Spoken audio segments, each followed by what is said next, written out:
Hello and Assalamu alaikum.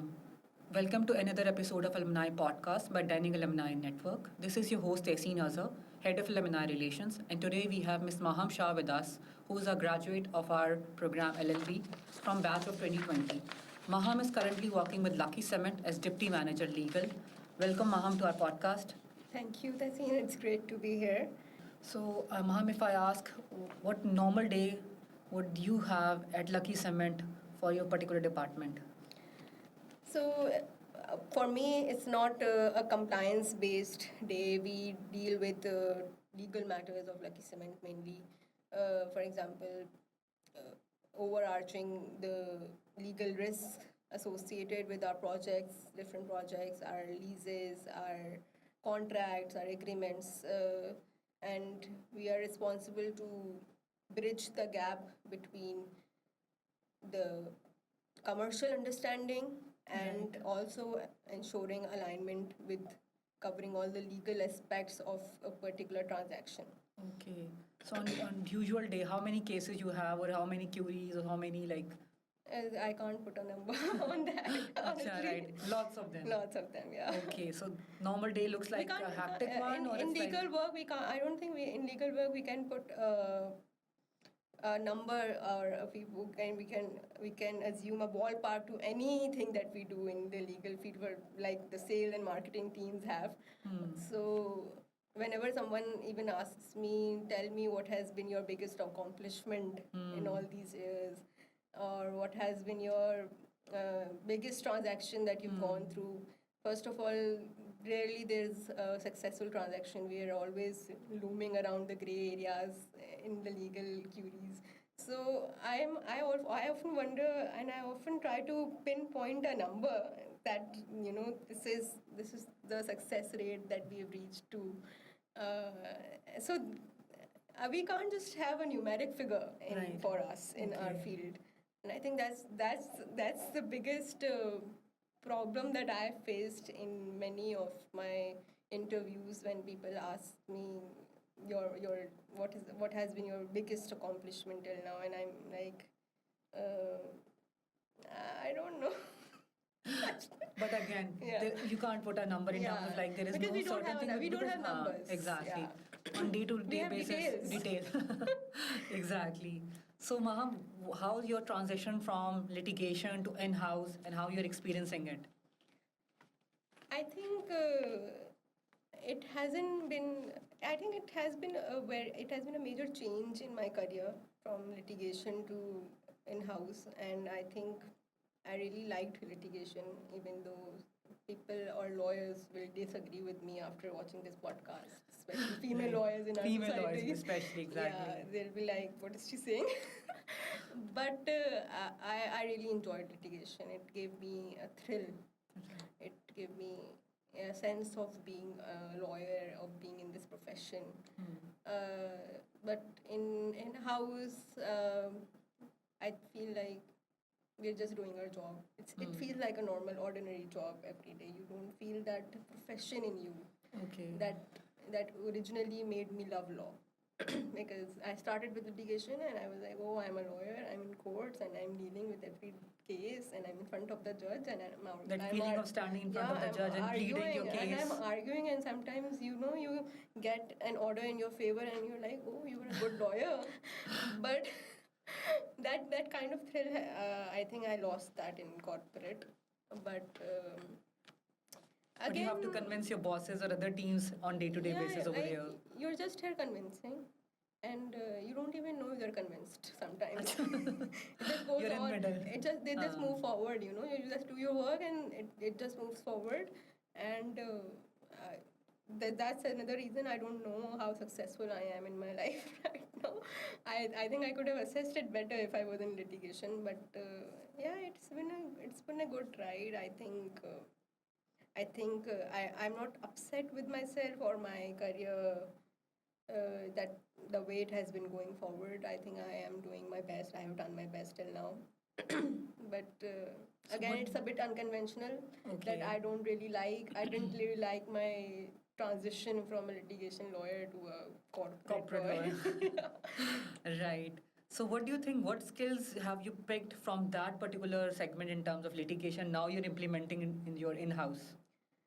I think my mentors in litigation, and I don't want to take names right now, but they really built my research skills in the litigation field. Because however a good of a lawyer you are because of your in-depth research, I believe. And if you're not well versed or well researched about anything, about any topic in legal, I don't think you can be a good lawyer. And that's Definitely. the skill, that's the trait that my mentors in litigation built for me. They built me and they gave me a sense of researching researching deep. So I think I was also very blessed to have mentors like that in my litigation field, that I incorporated that skill into my corporate field as well. We need research here as well before Bilkul. vetting any document legally, or Making the yeah, drafts or and commenting or giving a comment or changing any clause in the agreement or a draft. So I think research is the most important skill that I've Right. implemented from litigation into corporate. Into corporate. Okay. And what do you think? What is the role of technology in terms of in-house when you are dealing with the clients? What's the role of technology in your work? If you're talking about AI right now in AI or any other tool technology, you are using? no, I don't think we use any tools. I think that there has been an increased usage of AI tools in businesses and organizations right now, and I see that in my organization as well. But again, I would say it hasn't really helped that much for the lawyers. It's Okay. not that much of a help for the lawyers. People do think it is. I have seen other departments saying, "Oh, you can just use the AI tool and the work will be done," but that's not true, because that AI tool, you if you're not well versed with what you want or what you know about the legal aspect of certain agreement or certain transaction, you can't know what that AI tool is telling you. Can you know if that AI tool is telling is it a fact or is it not right? Is it correct? Is it accurate? Can you derive that information that the AI has given to you and use it in your commercial transactions? Can you do Right. that without thorough Whether understanding? you are having any sections on that or Yeah, any can you do that? references? You have to cross check, and you can't Exactly, cross check before knowing that yourself. So I don't think it has helped lawyers Exactly. that much. I So don't think lawyers it are can still ever. like, Yeah. right. So what do you think, Maham, this legal landscape in Pakistan, how it's developing and how it's helping, especially the legal field? The legal like how? Like in Pakistan, what do you think the legal landscape has developed, or it's still like you mentioned that you are far behind from IT right now, your companies, or even for the lawyers that are not practicing. So what about the legal landscape at a broader term? How do you think? Where do we see in 5 to 10 years? So I think we need a lot more digitization in our frameworks and our regulations right now. We don't have that, and until we don't have that, because things have digitized in our organizations already. So if we don't have that digital checks and markers, I don't think the legal landscape has much of room for improvement, because everything cannot be on paper anymore, and that that time is long gone. That when you could cross check from papers, that generation has gone, and that hard working. We need everything digitally. We need. I think so. AI and tools can do that, and they can be useful until that stage. Right. But the legal landscape is still in Pakistan. It still has a lot of room for improvement right now, I believe. Okay. So what piece of advice would you give to your aspiring lawyers or who want to come into this manufacturing industry? What are the stages? The aspiring, I don't. I still need someone aspiring so I can learn from them. I think I'm still a long way from that. But throughout my experience that I have, that the students that have chosen law as their career, I would give them this advice that you need to step into the practical field of law while you're still studying. And I've seen that in this generation that they're not willing to do that, because we do have our demotivating factors in our legal field. Our mentors, our seniors are not that willing to. It's an already exhausted field. They're not really willing to give new students a chance Right. to come into this field, or especially first generation lawyers, so that is a major hurdle in our field. But I would still push or give this insight to the law students that they need to step into it while they're still studying. They do not need to waste those years that they're like still studying. They don't need to step into the practical field because they do. If they want to secure something after they've graduated and not still lurking around and trying to like secure one normal internship, unpaid internship, if they don't want that demotivating feeling after their graduation, they need to experience that demotivation while they're studying, so that it gives them a push, it gives them that urge to grab something after they've graduated. So I think that's what at this stage I would suggest this. I would give this advice to the new students. I'm still a long way myself to reach somewhere and be an aspiring lawyer for the new generation. And anybody who would like to come into this industry, manufacturing, so what are the stages? So I never thought of going into a manufacturing industry. It was pure luck for me to have entered into Lucky Cement, a manufacturing unit. So they're not really steps of entering into somewhere legal in Right. relating to legal. I don't think there are steps. Okay. I think they're just skills that you Okay. need to develop with time in you. So Right. it's not about just landing into specific industry and you need steps to take that to reach that industry. It's the steps are to build your skills. Right. And when Like you you have to have have the those right skill skills sets. aligned in your personality, you can step into any industry that you want. When you are a lawyer, especially, I'm not talking about any other department. So please, the other bachelor, other programs, other degrees can stay away. I'm not talking about them. I'm talking about lawyers. They need to build specific set of skills in them, and then those are the steps that they need to take stepwise, not to reach a specific unit or industry. Then they can like align those skills accordingly and use those skills and incorporate those skills into that unit or that industry. But I think the first step is to build their skills. We need to have Right our skills they should skills have. in ourselves as a lawyer. You're a lawyer. If you're a good lawyer, you can be anywhere and do anything. You just need to be a good lawyer. You need to have that good set of skills to be a good lawyer. So, Maham, when we are talking about skills, so you mentioned about one skill is the research. What other skills aspiring lawyers should have when they want to enter in any industry? So I think so it's like a sense of understanding the it's a legal acumen that you need to build in yourself.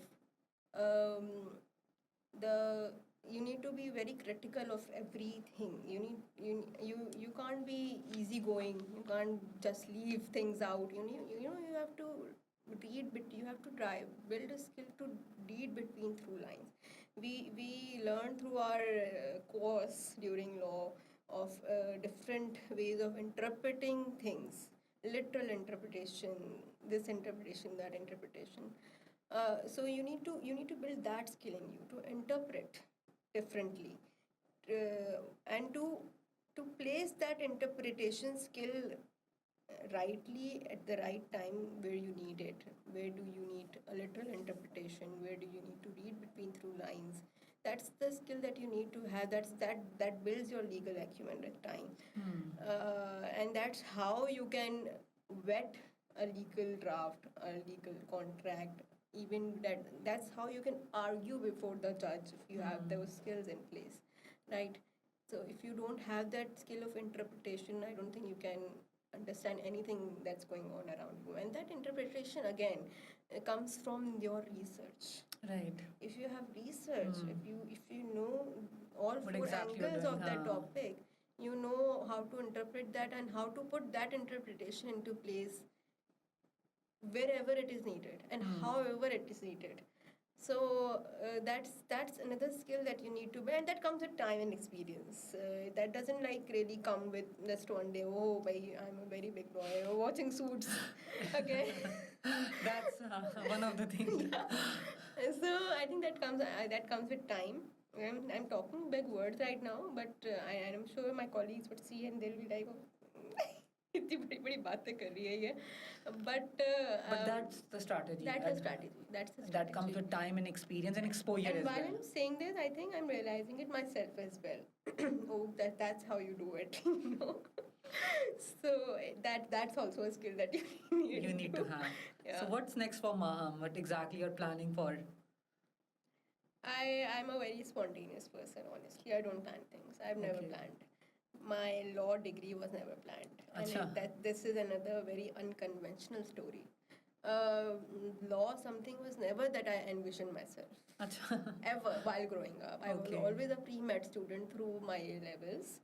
And after I finished my school, I felt a disconnect with the medicine, for pursuing medicine, right? So I was like very confused and I did not know what to do in my life, and so I thought of taking a gap year for that year. But my mother was strictly against the Gap gap year year. thing. She thought I will lose momentum. Hmm. So she just pushed me to do something.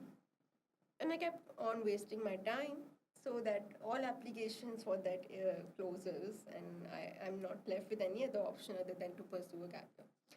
But my mother was something of a woman.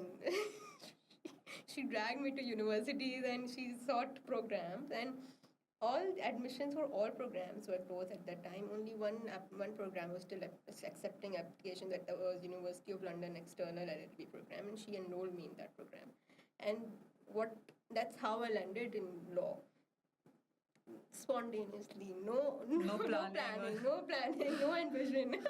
And honestly, I think what felt like a detour at that time was the right path all along. So I still till date I don't plan things. I don't plan my career. I don't plan my life. I just go with the flow. That's my life slogan. Go with And the that's flow. working for And you that's as well. working for you. That's working for me in a very right way. I Right. think I couldn't have planned all of this, but it still happened. Yeah, and that I'm very grateful to my mom actually for this. Her the stubbornness that she had. No, you cannot take a gap. Well, enroll yourself in anything, arts. But No, do you something. do something. So You don't have to sit idle. yeah. So I think that's how my life goes on. I don't think that works for everyone, and that this is not a suggestion to anyone. I'm not suggesting anything to anyone. Please disclaimer. But I think that's how my life has gone. I Sometimes don't you plan. have to go with the flow. I have always Some things gone might with the work flow. out for you. Sometimes it's like Yeah. experience as well. Yeah, so I have been so occupied in my life with other things. I've stopped planning because that just places an additional burden on me. I've stopped planning. I just work hard currently in my present, and I see where that takes me. And I think that's another coming to back to the skills, hard work. You need to build that urge to work hard in your life. You can't just be like कि हर चीज आपको हाथ में मिल जाए. Spoon feed हो जाए, मिल जाए. Everything comes to you at the right moment when you work hard and when you are on the right path to work for it. It just comes to you. So I'm a firm believer of that. So yeah, that's a suggestion. That's a suggestion. So any plans for LLM or BTT? I really wanted to pursue an additional academic degree, but and I still do. I think I really want to pursue master's degree because at this time I don't think a bar degree would help me that much. Master's degree would. Definitely. Yeah, because I already have experience, so I don't think I need bar. I need to do bar at this stage. But yeah, I really want to pursue masters in law at some point in my life when I can. Right. Okay. Thank you so much, Maha, Thank for you. coming on this podcast. It was lovely talking to you and getting to know what exactly a day looks like or a journey looks like in terms of manufacturing industry. Thank you so much, Tehseen. So it was a lovely experience and looking forward to more alumni experiences and podcasts. So thank you so much.